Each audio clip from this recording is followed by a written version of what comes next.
Having only watched Wakanda Forever last Wednesday, that review I can only bring you by next episode, as soon as studios realize I haven't in fact been bitten by a radioactive clock, and thus lack the superpowers of squeezing 2 all-nighters into one. See No Evil will bring criticism quicker later. But I strangely failed to make dark offerings to spooky season past, at least in the form of a film Critici-simian. So I figured I'd take myself to see Barbarian, and holy crap, no, nuh-uh, emphatically what the f***. Because my beloved CNE's been sucking the blood from me, I registered Barbarian's existence, thought cool, eventually.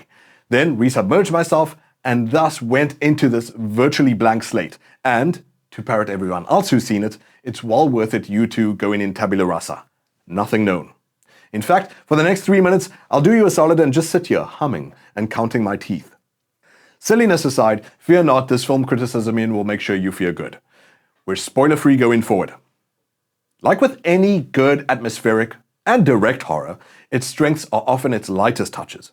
As early as its opening, Barbarian starts priming your nervous system, opening to a shot of her in the car. That's Georgina Campbell, Tess, brilliant. The car's under the rain, between which streams faint, terrified screams that either fail to breach the cabin of the car or are simply turned off in post as the camera enters her car as merely part of the intro. This ambiguous blurring of film's presentation or packaging versus story's actual reality is one of the several slick touches to leave you unconsciously uneasy. That's the only one I can roundly allude to, because I also don't want to spoil feel, but there are plenty of others where with the character you sort of squint going, wait, that can't be right. Other times, I appreciate the world doing things she's not watching. An object moves inexplicably in the background.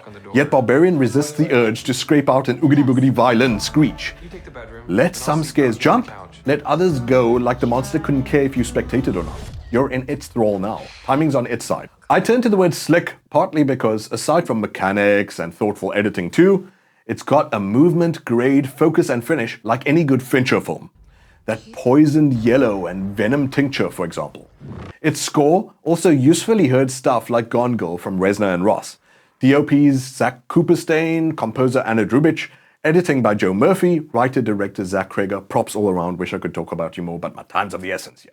In terms of the horror, under the horror, Barbarian keeps up the genre's long-standing counterculture / anti-official history uphill fight.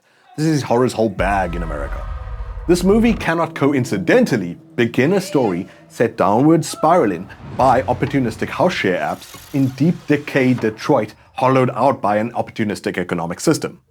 Whole Motor City ghost towns as a result of 70s capital flight of once private middle-class homes in the present-day context of rental apps concentrating real estate ownership in the hands of fewer and fewer. And aside from a reference to Reaganomics at one point in the movie, here's another impossible coincidence, taking America a bit further back. A neighborhood, a settlement, a colony's unthinkably evil history repressed out of sight into basements on basements on basements, all going down at 4th of 7th, 76, or house number 476. The United States officially begins the 4th of July, 1776. White picket fences and idyllic suburbia cosmetically masking a history of violence for dominion and privatization. There's too much to unpack of that just here, but Barbarian contains another allegory for unflinching private acquisition, woefully ignorant to the unresolved horrors baked into the land they hope to claim for profit, in a surprisingly funny scene involving a tape measure. You'll see for yourself. No more info than that.